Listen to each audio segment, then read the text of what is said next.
Okay for sound and things? Yeah, okay. Great. It's nice to meet you. I'm Shanley. I'm president of the Scottish Social Mobility Hi. Society. So if you just kind of want to introduce yourself Sure. and your role. Okay. So I'm Colm Harmon. I'm Vice Principal for Students here at the University of Edinburgh. And I'm also a Professor of Economics at the University of Edinburgh. And kind of what's your take on this issue? What do you think the issue is? Just kind of from your own perspective and your own view and from the media and students. I mean, I think it's a hugely important issue. I think that Edinburgh is, even within the UK context, a very diverse institutional community. And I think, so we have a sort of a general issue, I think, of having to manage diversity in all of its forms. I think then we also have a very important and sort of acutely deep issue in terms of our resonance with Scottish society and with Edinburgh and that role that we also play. So I think for the university, the diversity and kind of global presence of the University of Edinburgh is vital. It's very much what we are, but we're also very much, of Scotland for Scotland. And so I think that's where, in particular, the questions around Scottish students and their presence and experiences within Edinburgh are particularly resonant. Yeah. Do you think that this is a class issue, or do you think it goes beyond the class? I think it's a societal issue. I think that we have become used, perhaps, to not thinking about what we say sometimes. I think that we've become accustomed to sort of seeing things as kind of amusing when they're not amusing, and not really being as aware of feelings and emotions and those factors. Yeah. And I think that lies at the heart of it. I think that's not surprising. I think that, when you move from the hothouse of a high school and the community you're with, who are all like you, frankly, into one where you have such diversity, you carry some of that, I think, baggage or that approach with you, and you're no longer just with your own crew. You have to sort of learn to engage, and that's actually part of the point of being at university. But when it spills over into issues that create discomfort and frankly unsettle people, then we have to sort of manage that. And again, that's partly about real life as well. Yeah. I think for Scottish students, I think there's kind of a unique issue at just prestigious universities in Scotland, just with the whole tuition fees. So we can only apply to Scottish universities. Then there's the whole cap issue. So I think that's kind of what differentiates Scottish issues away from general class-based issues. Then this comes into kind of the dilation of the culture, lack of representative of Scottish students, and use the Widening Participation scheme. What do you think of the Widening Participation scheme? Well, I convene the committee, so it's a deep commitment from the university, and I think there's a lot of there's a huge amount of what you've just described. I think there's one which is a deep misunderstanding of how the system works for Scotland and for Scottish students. I think it's not widely seen that we have a very firm cap on the number of students. So we have the absolute max number of Scottish students that we can have. If we have more, then we're penalised for doing so. And so that's not something that is widely understood. So we've maxed where we can go with students from Scotland. That's one kind of part of the bigger question around higher education funding in Scotland and the difference between Scotland and the rest of the UK. I think separate to that is that said, the single biggest cohort of students at Edinburgh are Scottish students. 80% of those Scottish students come from a state school background. And again, I think that's a hard fact that we have to play with. And the third part of it, which is that as a whole, Edinburgh's sort of state school population is about 70% of its UK domicile, so Scotland and the rest of UK. So the perception of Edinburgh as being elite is really in the sense of who gets in, and less so increasingly in terms of elite backgrounds, particularly as we've kind of broadened our widening participation agendas to include students from the rest of the UK, which I think will start to have a really interesting effect on that. But I think within your question, there's there's a really, you can sort of see how the sort of the funding differences create these kind of tensions among the student body. You lot are paying and we're not, and that kind of stuff. And that's just, it's perhaps inevitable, it's wrong. And in particular, it's not a Scottish student's fault what the higher education funding system does. They have the virtue of being from Scotland, have applied to a Scottish university, have got in, and that's the regime they face. If they face abuse for that, we need to hear about it. It's not on, and we need to face up to that. I think more broadly, though, I think that the diversity and sort of socioeconomic mix and geographic mix of particularly the institutions like Glasgow and Edinburgh, which have kind of global reach, more so perhaps than some of the others, adds to that kind of growing, tensions, in the sense that it's all relatively new. I mean, Edinburgh has moved from being relatively Scottish to being relatively UK to being relatively global in the course of a generation. And perhaps we've had kind of growing pains that we have to catch up with, and how we deal with that.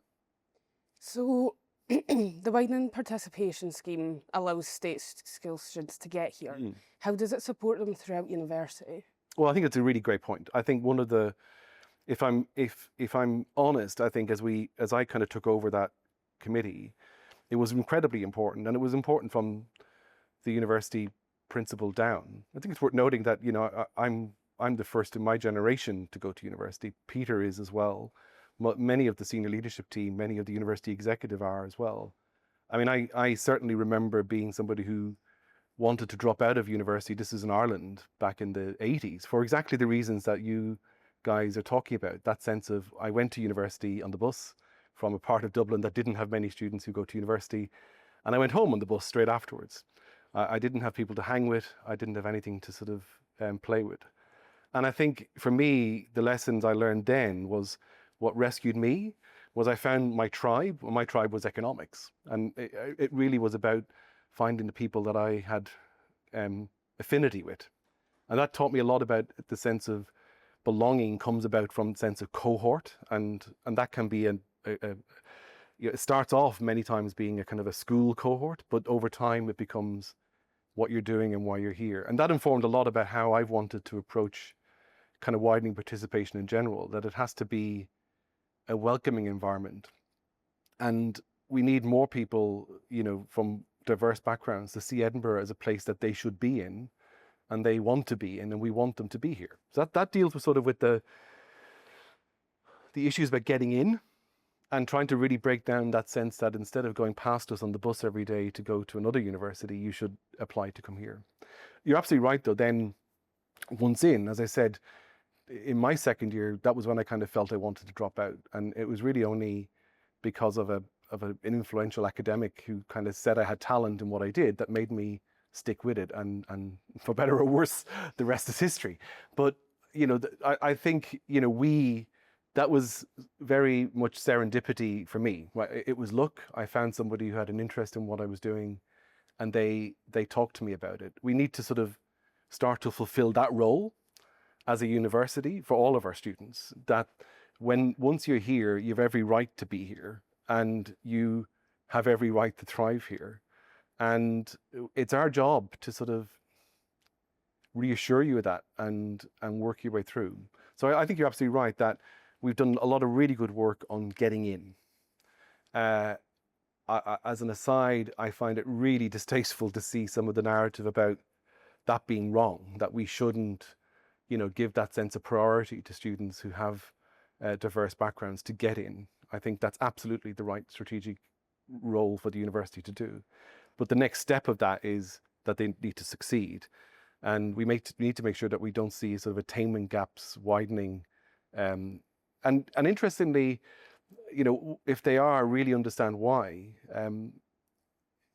You may not know, I work, my field is economics of education. So I've studied this, and I studied this in Ireland. I've studied in Australia when I worked there.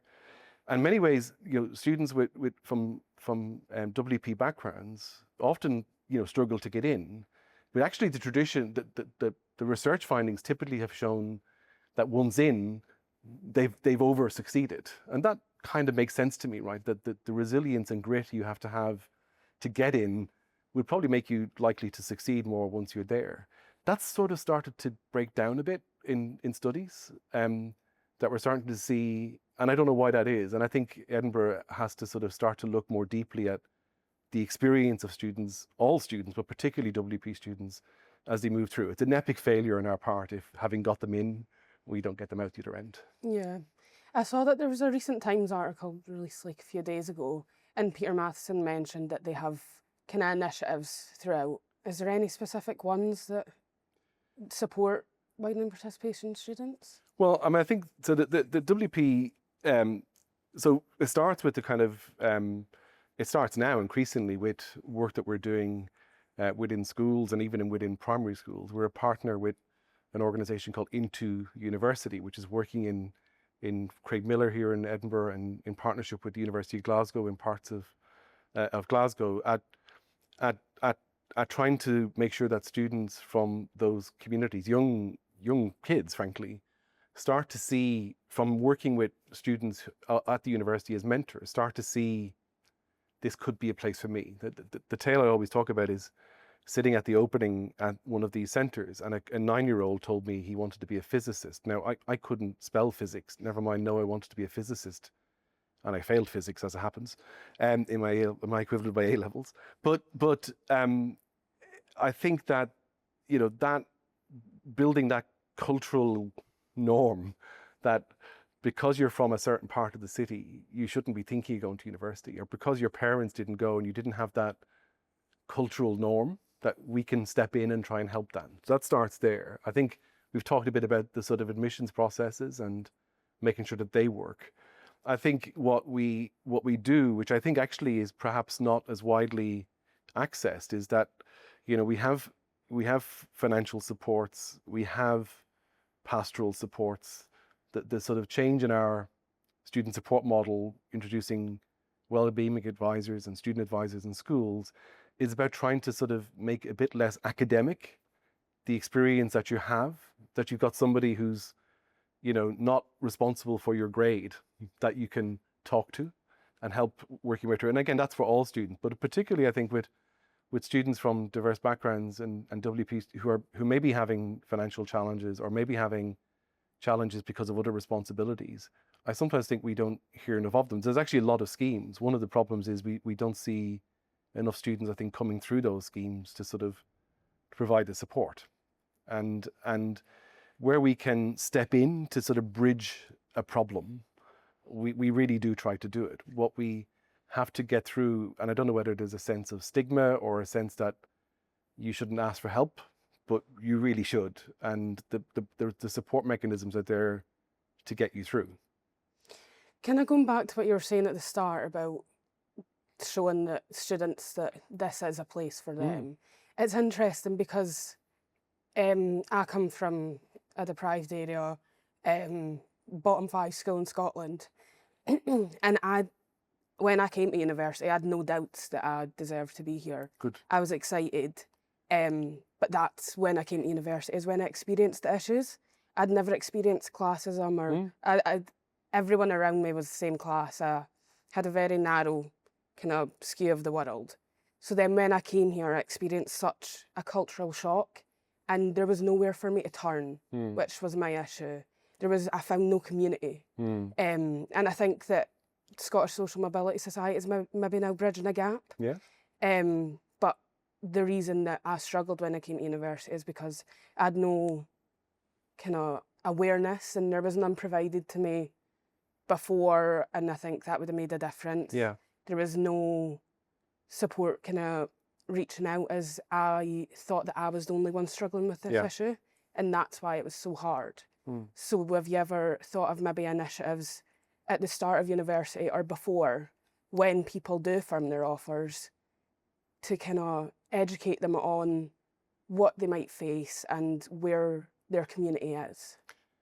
Look, again, I think,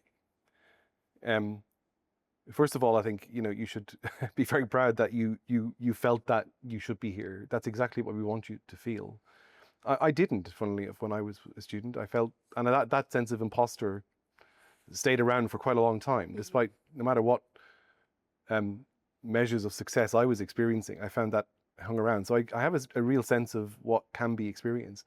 I think you're absolutely right. And that's why I think that what the society is doing in shining a light on this is really powerful. And I don't say that just, to sort of make it all sort of cozy looking to you now. I think what we would like to see is, I talked about already, that when there are things being experienced, we need to hear the complaints. I think when there is, we probably need to map the help that's available more broadly to ensure that we destigmatize that and make sure the students access it. I think what you're saying we haven't done, which is almost preempt the experience, that as students who are coming in into an environment that is what we haven't done, I think, is sit with them and say, you may experience this. This is not cool, but it's life, and that here's the supports that we want you to engage with, and here's what you shouldn't accept, and don't think of this as a norm. And you're right. I think we've started to think quite a lot about the experience of transitioning to university. And again, I think that's part of the growing pains of Edinburgh, thinking much more harder about student experience more broadly. There's an argument that sort of says, why is this a problem? We've got many applicants for every place. Students come here because they want to be. We pick them, we select them, they're here, let them get on with it. And I think that's only really seeing one very small part of the issue. Once here, all students have to transition into university life. If you don't have peers, siblings, parents who've been through this, it is challenging. And I think what you're saying as a society, as a club and society to us, is that we need to step in at the point of entry and say, here's what it's going to feel like. And if you feel this way, you're not alone and not unusual. And I think that's a really fair comment. And I think that's one of the things that we've been thinking about since since you've been engaging with us more, that we do that. And I think what the society is shining a spotlight on is really, for me, I feel that is normalizing first that strangeness of feeling, and that it is normal and it is okay to feel that way, and it isn't a reason to sort of want to back away or feel that you shouldn't be here. So I think that's a really great point, and it's something that we would like to do more on. Yeah, I think you say that when students do experience this, you want them to come forward and say, I think an issue is that the students haven't felt validated, Scottish students specifically. It's not seen as that if a kind of Scottish student receives a comment, maybe on their culture or I think a lot of it has been framed around accent bias, which all kind of working class students experience. Yep. But Scottish students experience kind of a mockery of their culture. Yeah. And they're kind of just expected to deal with it. And I think the fact that there's not been any direct acknowledgement of Scottish student experience is what's causing the lack of validation, which is causing them not to kind of come forward and speak about it. I saw in the article that Peter Matheson, he was mentioning how he experienced accent bias, and although we recognise that other working class students do experience that, it almost felt framed in a way of all students experience this, Scottish students don't experience extra, whereas it's not just class. So it's really important that we don't, for want of a better phrase, snowflake students. This is not cool, right? It's not right that, and I'd show my age by saying cool, but it's really not right that when you have your culture mocked, it is a straight out breach of our dignity and respect rules. There's no ambiguity in my mind about that. I mean, whether, and then it escalates from that into sort of becoming kind of abusive type things. But I get that there may be a thin line in terms of, frankly, seeing somebody mock you and just shrugging it off and saying, well, I'll never see you again, so what do I care? Versus the sort of taking it in deeply. And I think what Scottish students, maybe experiencing more than others is that because of all those things that we talked about earlier, that there's a sense that you're getting the education for free, whereas we're paying, and there's all those other baggage that comes that for all reasons that are outside of your control. You may get that particular kind of onslaught or that sense of assault on your personality or on your culture. And yeah, I mean, the accent bias is you'll go through life with that, but that's a different. But it's more that sense of much wider perspective. And really, all I want to say is that is, without a shadow of a doubt, not on. And the more we can do to to either empower students who are experiencing it to loudly say, not cool, not on, or to complain about it and really start to make sure that we can document, have an audit trail, follow up where we can follow up, where we know who's doing the abuse, we can have those conversations. And I think that's, in the same way that we encourage staff to do things around unconscious bias and so on, we need to do more with students to realize that. Again, it's part of the learning experience for all students of being here, that you don't do that. If you do this in a work environment, you will be in a conduct situation, possibly losing your job. And so I think the real message for me is it's not on. I get that there could be that particular sense of assault on Scottish students. It's not just to be shrugged off, but it is, in my mind, a very clear, code of conduct, kind of dignity and respect breach. And we need to hear about it. I don't think we're hearing enough, directly into the system so that we can kind of really start to scale what this problem is and how we look to address it. So I think issue with Scottish students is commuting. Many commuting students have experienced kind of been unable to integrate into the university, mainly because they don't integrate well onto campus because of the kind of culture.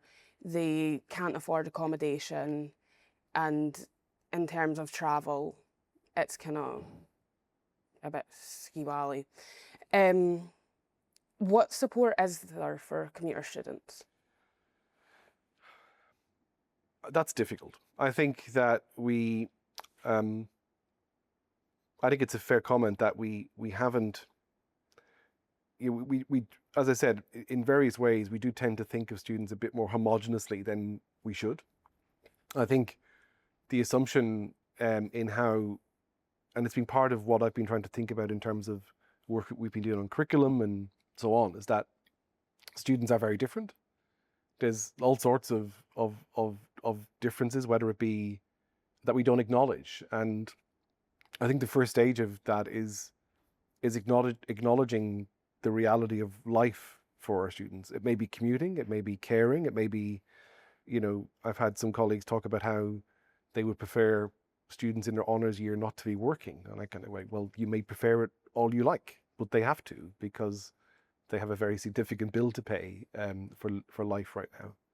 So I think there's an element of our expectations as deliverers of education to make sure that we respect and manage as flexibly as we can the experiences of all students that they have. And the commuting student is a very distinct one within that cohort. And I do think we have to start there with sort of socializing within our academic community and those delivering our teaching and our support structures, that there is this very wide experience of students, and students aren't all just kind of wandering from Pollock or wandering from Marchmont across the meadows for a 9 o'clock lecture. They're hauling themselves in from the outer suburbs or beyond, and have to haul themselves home again against a train timetable or a bus timetable. And so life is different. So I think we have to start there, and that's not an easy or quick answer to your question, I think, in terms of, but I think for me, for example, I think we have to think about the flexibility of how we offer. We need to think about, much more certainty about things like timetables and so on as early as possible, so people can build their lived lives around a much more certain picture. I think we have to, look at the way in which digital interacts so that students can, not necessarily have to come in and engage with their studies in a different way. So yeah, I think that is a longer haul kind of answer, and it begins really with rethinking how we offer what we do. And it also fundamentally begins with getting colleagues to recognize that the group in front of them have very different backgrounds. And I sometimes think we haven't fully caught on to that. And that is not surprising, as the university grew relatively quickly and changed relatively quickly. We have to play catch up with that, and we may be behind the curve a bit. Can I go back to what you said about that there's some lecturers or kind of teachers that don't want their honour students working? Is that a kind of general perception, or No, do you think that the kind of student, like, staff body do understand that it's a need and not a want? Oh, I think the vast bulk do. I mean, I think actually, you know, I do think it's 5 years since I joined Edinburgh, and it was just before the pandemic. So I was doing a little bit of, trying to learn the place before everything went mad, and we were forced into another world. But it was striking to me then that, there wasn't as much effort into sort of, as I said, understanding your class. Where I was in a previous institution in Australia, every time I taught a class, for example, I was assigned Economics 201 or whatever it was. I was handed a sheet of paper that sort of said, here's your students. Here's the socioeconomic background, the types of schools they attended, their gender mix, the nationality mix. And it was incredibly valuable for me just to sort of, in a page, to eyeball exactly who I'm talking to. And it meant that I could sort of adjust my delivery. I mean, there was no point in me making kind of cultural references to, soap operas when half the class were international. So, there are kind of devices that I think we need to bring to sort of really help our staff understand who's in front of them when they're assigned a class. That would be the sort of immediate thing I think that we need to sort of get moving on. I think, though, in general, I think actually our staff are acutely aware of the pressures. And I see that all the time as we look to sort of revise and change policies. The very first reaction from most staff is, what's the EDI impact of that going to be on students? So I think where we have some sort of outdated perspectives, they're in the minority, is my honest sense. With the university kind of guidance, it says that students shouldn't work more than 15 hours a week. Do you think this is realistic, and do you kind of understand that students can't fully control their hours? Yeah. So I think that guidance like that makes us look old-fashioned, frankly.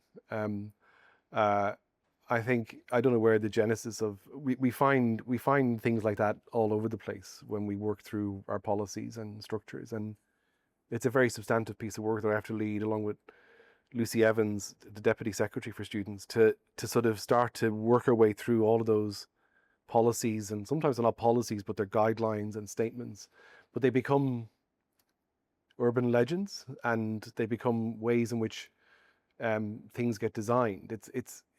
So I think there's a general question of us kind of looking at the overall policy mix and the statements that we make like that, and stress testing them for just how much they stack up against reality. I mean, my own view with the 15 hours, I think it's unhelpful to talk about a number as if it's some sort of limit, and it almost suggests that there will be sanction, or that we would not be willing to sort of take into account, if you worked 16 hours, well, then your special circumstances won't be honoured, or something like that. It has a very high bar sounding nature to it. And I think we need to deflate some of that sense of, it may be an ideal statement, but it's not necessarily a realistic one. And then I think I come back to the other point I made earlier, which is that, we do have to recognise that the diversity of our student body more directly.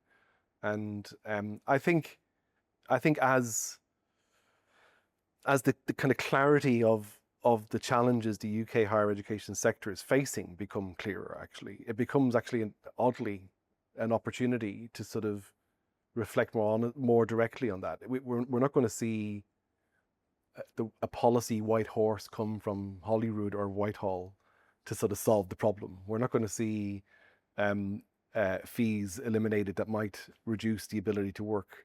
We're going to see probably modest at best increases in maintenance grants and so on, which won't offset the problem. So I think perhaps universities, and Edinburgh is no exception, have been living in a world where to some extent we were always expecting something to change in the external environment, and it's not going to. And that I think it's going to make student life quite different over the next few years. And parts of it I think will be improving. Yeah, I think kind of the main issue is December time, obviously with kind of Christmas time. Good opportunities after work. Yeah, and Yeah.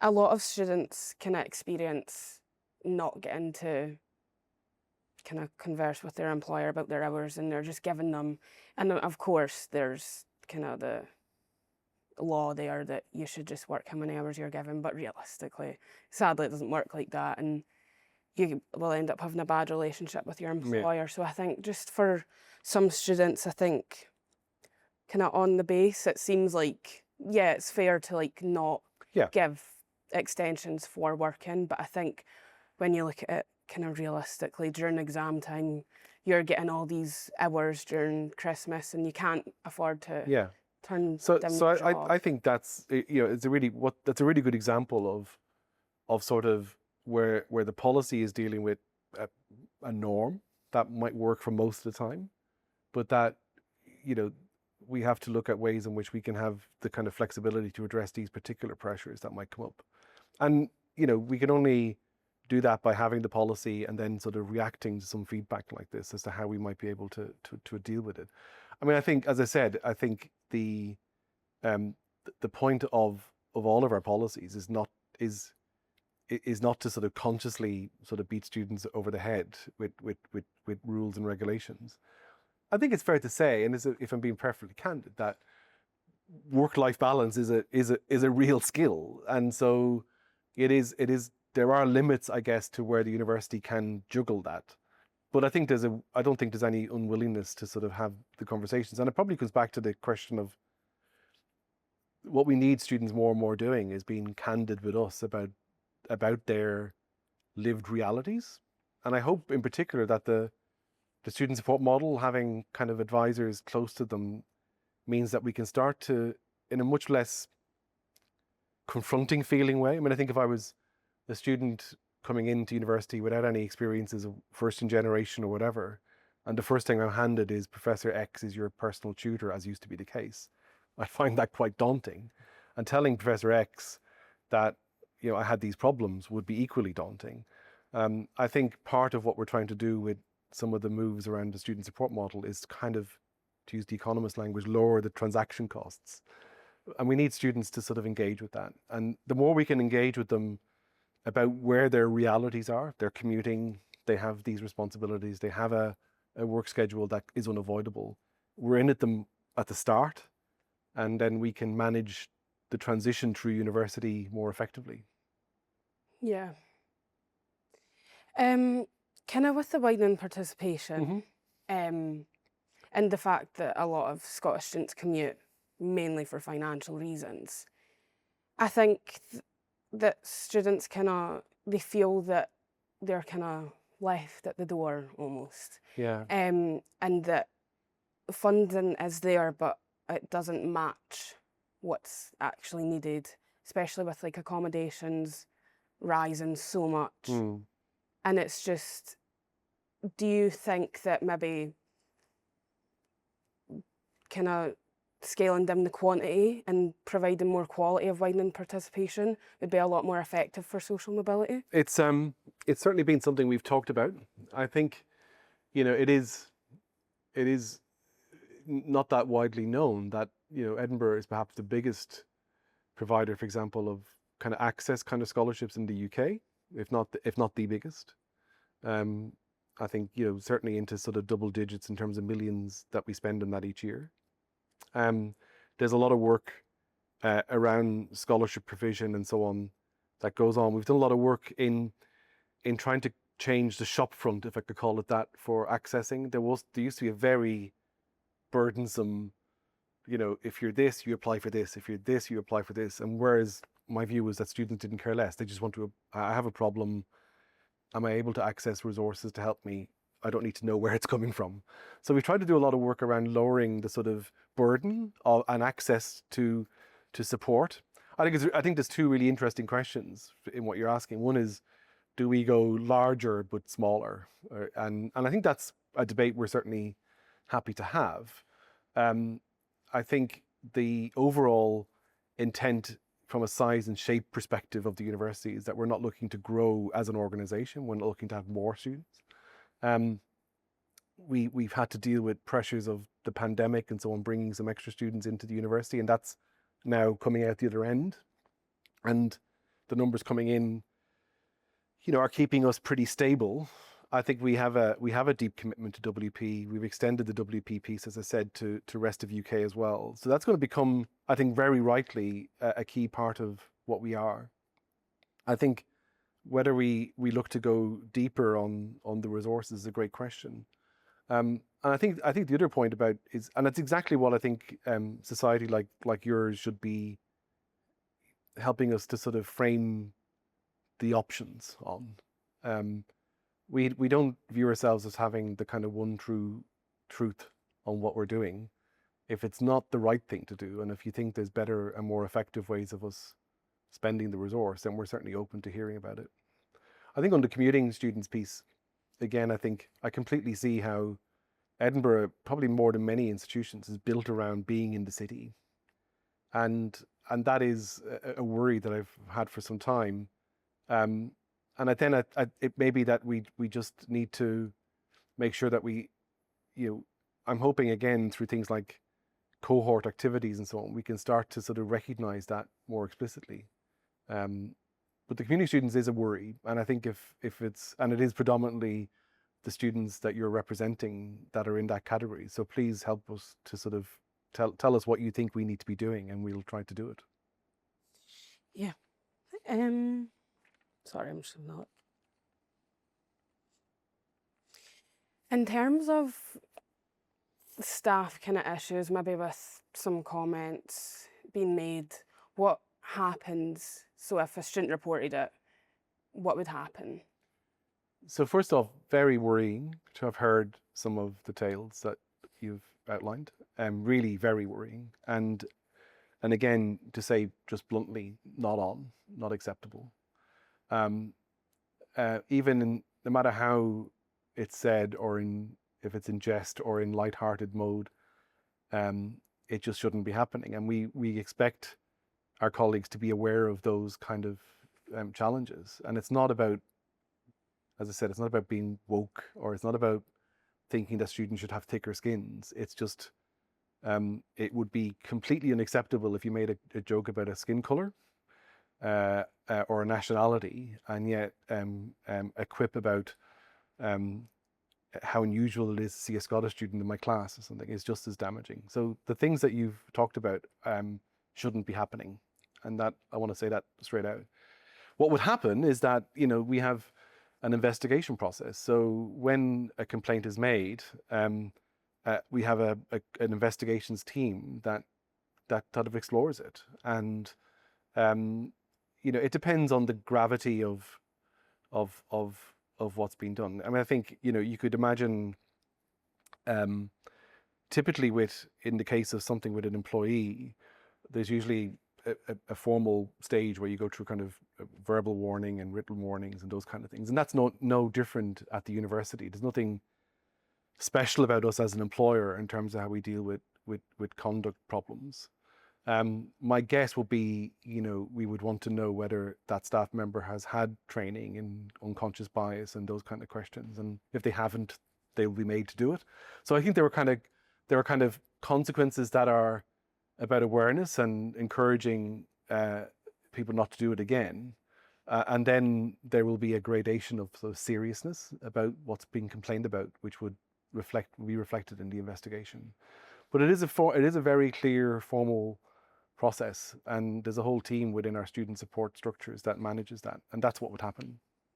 Do you provide kind of class training or? Yep. I mean, there is a sort of a set of modules that staff, when they're appointed to the university, have to go through. I think one of the challenges, and some of them are compulsory and some are optional. So, for example, I have to do health and safety training. It's compulsory. I can't get my staff card if I don't do it. I'm probably on the harder side of expectations that we should make quite a few issues of this nature compulsory. When I was at the University of Sydney, we had training in relation to Indigenous students and the Indigenous population, and awareness of First Nations as being a core.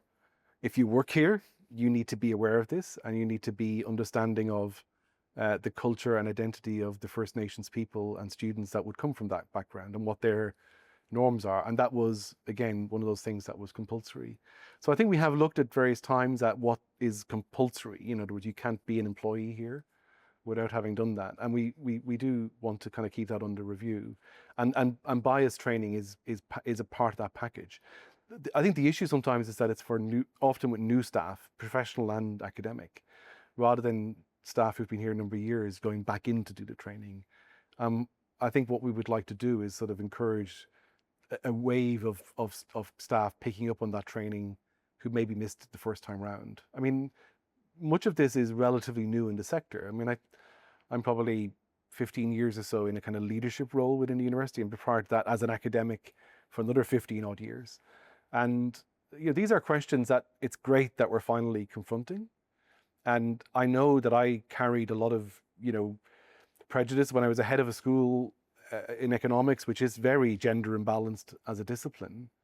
I kind of was guilty at the start of going, well, what can I do about it? If there aren't women applying for the jobs, what do I do?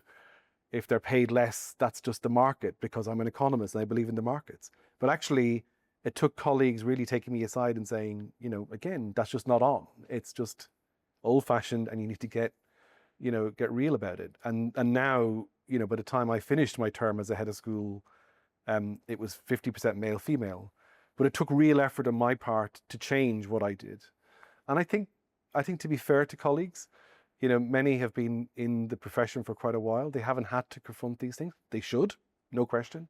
This isn't just, a sort of a lightweight trend that we're trying to deal with. These are things that we've sort of ignored as a sector and need to stop ignoring.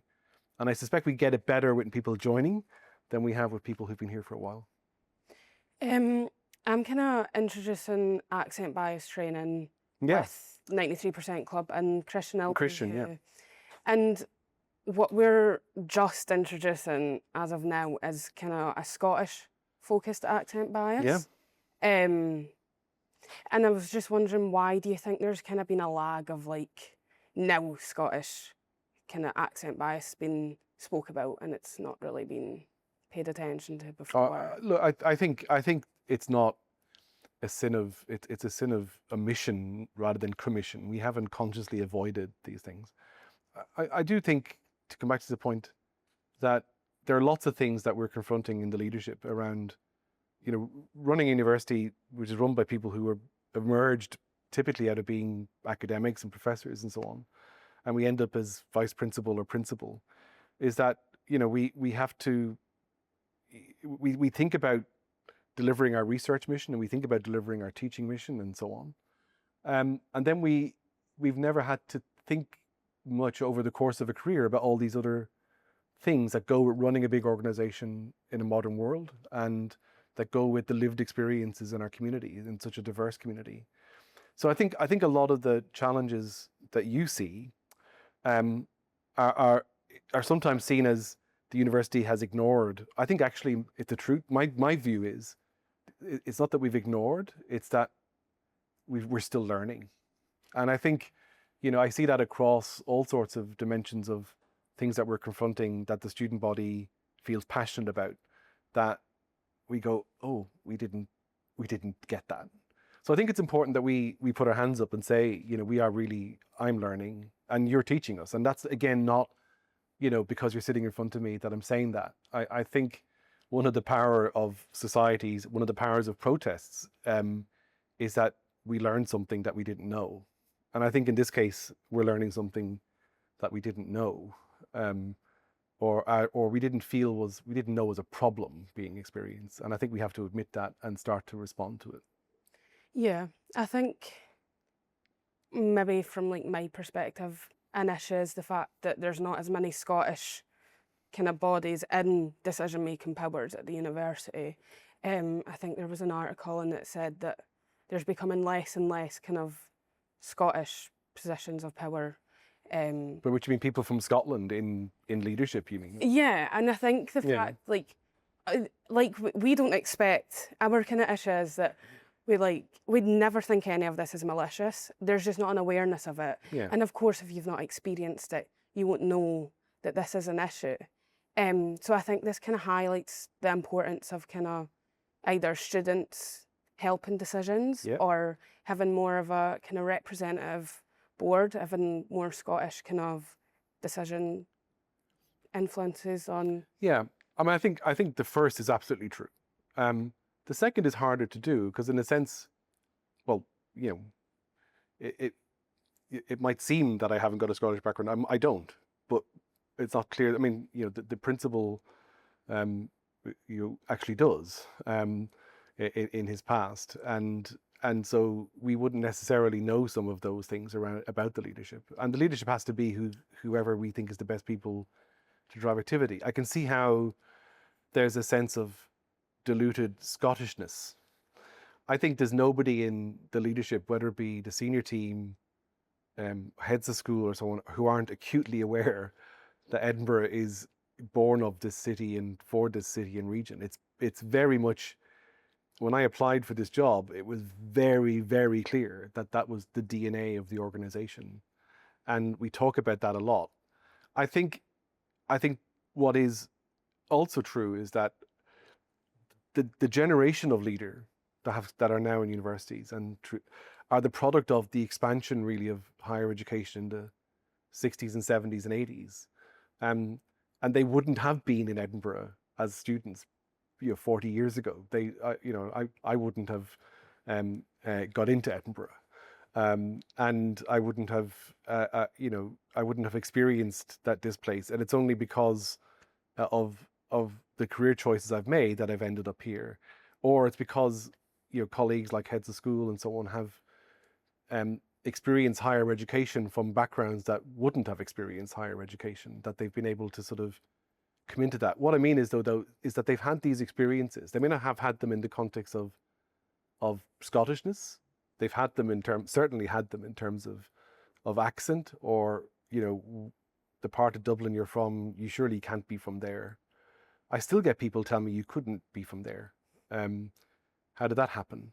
So, I think that sense of experience that the leadership of the university have, whether they're heads of school, school managers, etc., have a lot of overlap with the experiences you have. And that's also taking fully into account your point that there may be a particular acuteness of experience that Scottish students are having, particularly in the way that the funding environment and other things are amplifying that experience. So I think the role you play is hugely important. I wouldn't discount the lived experience of many in the leadership as being very similar over the course of their lives, and capturing that is important. I think kind of an issue at Edinburgh, not only from Scottish students but also from international students, is that there's not much Scottishness, I'll say. And I was just wondering, why do you kind of think that Scottish culture isn't seen as so strong as it should be? So it's again very confronting to hear you say that, and not something that we have necessarily heard. So there's news, as I said, back to that question of what we will learn. I think that one of the things we're trying to do, and I'm trying to lead with the curriculum transformation work, is that we look at two things in terms of how we reform our curriculum. We take it that somebody comes here to do physics or something, so they're doing physics, and we will leave them to do that. But in the space outside the doing physics or philosophy or whatever it is, what should we look to provide?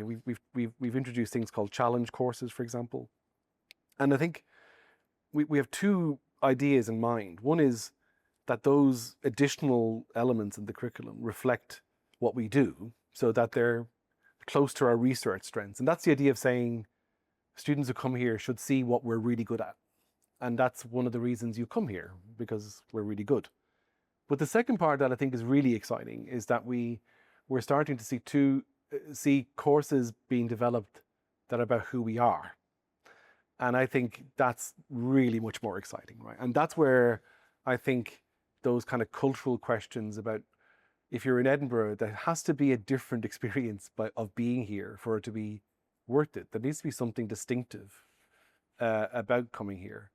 And I think what's emerging is that content is starting to express, what you might call Scottishness in the broadest sense of the word.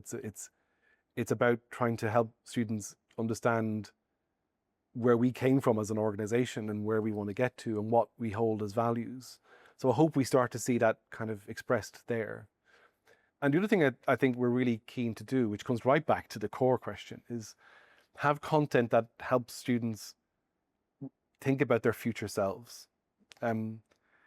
Engineers talk about this as design thinking. And if we could bring design thinking to a student's early experience, that you come here, but where do you think you can be? And is that going to change over the time you're here? It would be very powerful. So it's a really good point that we might want to think about uniquely about the Scottishness piece. And in fact, I would strongly agree with that. I think we shouldn't shy away from the fact that, we're the home of the Enlightenment, and there should be something to be proud of to sort of have a modern translation or interpretation of that. But I think of what we're trying to do in the curriculum work is build that into every student's experience more acutely about who we are. Kind of more specifically, there's been some issues that Scottish students have found, maybe kind of staff not being aware of what hires are. Yeah. Focusing on maybe the English school system in classes. There was a romanticism course in English Lit, and Ravi Burns is known as being the father of romanticism, yet never spoke about. And I think, like you say, you want to help Scottish students feel like they belong here. And we, of course, want to celebrate our culture, and so do international students. Yeah, so that's why they came. Yeah. And I think the fact that there's not much awareness about stuff like that, I think it just kind of is a bit deflating for... Again, I mean, I appreciate you saying it. I think that there's a couple of things in that question again. One is about awareness. And again, I think as part of our training of staff, we probably need to remind some of them that this is a country of multiple nations that are devolved and have different ways of doing business, and they need to understand that. It's interesting what you're talking about, that we again, as part of the curriculum work, we've been doing a lot of work on, and I think really, really good work compared to the rather pedestrian way some other institutions are doing it, on decolonizing the curriculum. We haven't given the same amount of thought perhaps to Scottishifying the curriculum, if that's the right word. And maybe that's something we should do. I mean, I think again, it does relate back to us being proud of the contribution this university and this city and this nation has given to the world, and shouting about it, more loudly, but also just embedding it, in that experience. And it may be that that class doesn't do it because that particular academic has a particular perspective on romanticism, says me, who knows nothing about any of those things. But that doesn't mean the university can't and celebrate the Scottishness of Edinburgh in other ways. So I think that's a challenge to us. And it's interesting as you raise it, that I'm reflecting that we have given quite a lot of thought, and I think really strong, powerful thought, and have a working group and somebody in the charge of it around decolonizing. We have one of these challenge courses being developed that explicitly address decolonizing. Should we think about having a challenge course that expressly embraces Scottishism and Scottish culture and what it means, Edinburgh in the context of Scotland past and present? I think that's a really exciting idea, and we should think about doing that. Just kind of last couple of questions. Do you believe that this is a substantial issue? As the article that I read, it was Peter Matheson that said that it's not as substantial as it's been portrayed in the media. Oh, well, I won't defend or know what Peter said. I'm sure there's an element of misquote in that. I mean, I think that, so it is because you've told us it is. And that, again, is not meant to be a kind of a cop-out answer. I think what is true is that we don't have many documented complaints. And if we use that as a sort of way of assessing the temperature of a problem, it doesn't appear to be a problem. But you've told us it is, and we have absolutely no reason to disbelief. And I think, it's clear over the course of the last 18 months, which have been particularly, challenging in terms of the campus culture and student experiences from all sorts of different directions. Yours, questions around student protests and so on, that there's more going on that we're not hearing about. And frankly, we want to. That could be pretty confronting for us. We may open the floodgates a little. Every time institutions kind of openly seek the evidence, they get a lot more evidence than they might have expected. So I don't think it's a small problem. It's a problem that, said 26% of our students are Scottish. 80% of those students come from state school backgrounds. That's a very large group of our students potentially having experiences that they can't just shrug off and, frankly say, well, I don't need to ever be around these people ever again, so why do I care? And the fact that we're not seeing it in some of our data probably reflects the fact it's not being reported. So I think the main message for me is it is important to us. It's the message, the things that we've heard and have been relayed are unacceptable. They are clearly dignity and respect violations. There are clearly some issues in relation to staff behaviour that you've talked about that we would want to hear about, and we need to hear about them. I think that's important for us to hear, as, again, you said Peter might have been misquoted, which is very likely. I was misquoted in the BBC. Sure. So, I think that's important, as the communication kind of between us. As I think an issue, like I mentioned, is that we don't kind of feel validated. So hearing stuff like this is so important for us. You're validated. And yeah, we really want to hear that. And I think, more power to you for coming together and highlighting it. And we are absolutely clear that, the fact that we don't have lots of complaints on file is not, should be just taken as we don't have lots of complaints on file. And we now want to know. And we'll deal with that, as confronting as it might be, when we get them. Yeah. Just kind of to touch on the fact that 26% of students are Scottish. We're actually doing a Scottish visibility inquiry because it certainly doesn't feel that way when you're on campus or when you're in classes. 26% of people in your tutorial, they're likely not Scottish. So it's clear that Scottish students aren't concentrated, engaging and integrating into university well, which is one of our main issues, and we're doing a report on it, and I'd like to share some things with you once really, yes, we'd love to see it. I think one of the things that I feel strongly is that, we talk a lot in higher education about transnational education, and it's often seen about, students go away on exchange and they go to other places, and one of the nice things about being in Edinburgh should be a deep cultural immersion in hearing lots of accents, including Scottish ones. I'm sure and if they're the meekest or quietest voices in the University of Edinburgh, then something has gone wrong. So yes, I think it's a really interesting question. I'd be interested in seeing how and where Scottish students are. I mean, we have data on what programs they do and so on. But again, that sense, if that sense of presence is because of a sense of shame or fear of ridicule, then we probably have a piece of work to do with you. And I would like to see some of that co-created with you to offset that. Yeah. Is there kind of Any last words that you kind of want to say around the issue, or anything that you'd like to add to prospect students that have been put off by the kind of culture of snobbery at Edinburgh University? Yeah, look, I mean, I think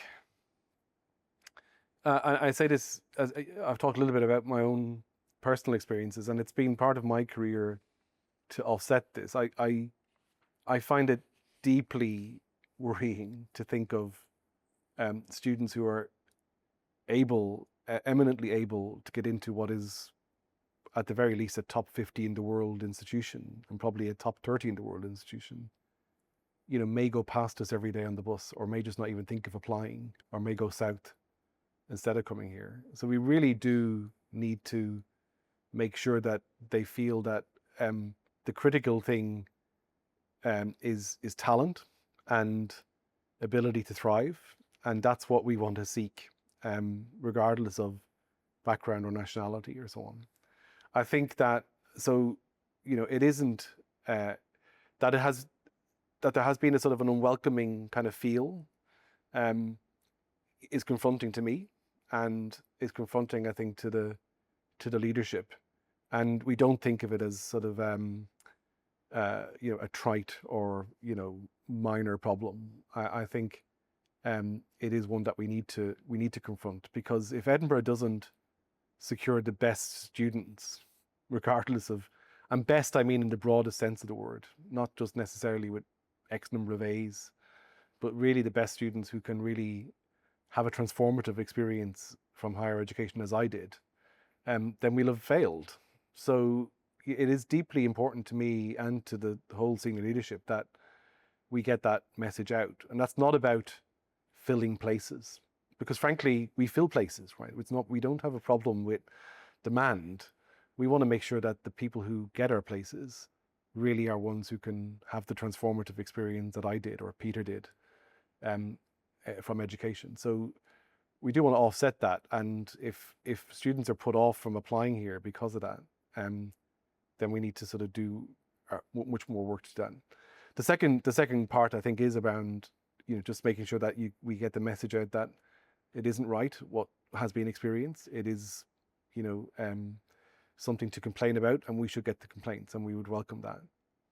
And I think thirdly, I think there's some really very exciting things being talked about, even in the conversation with you today, about not the problems that you're experiencing by being Scottish, but how do we embrace Scottishness more and make it part of our cultural offer as an institution, the who we are thing. And that's been really interesting to hear. So thanks. Yeah, thank you very much.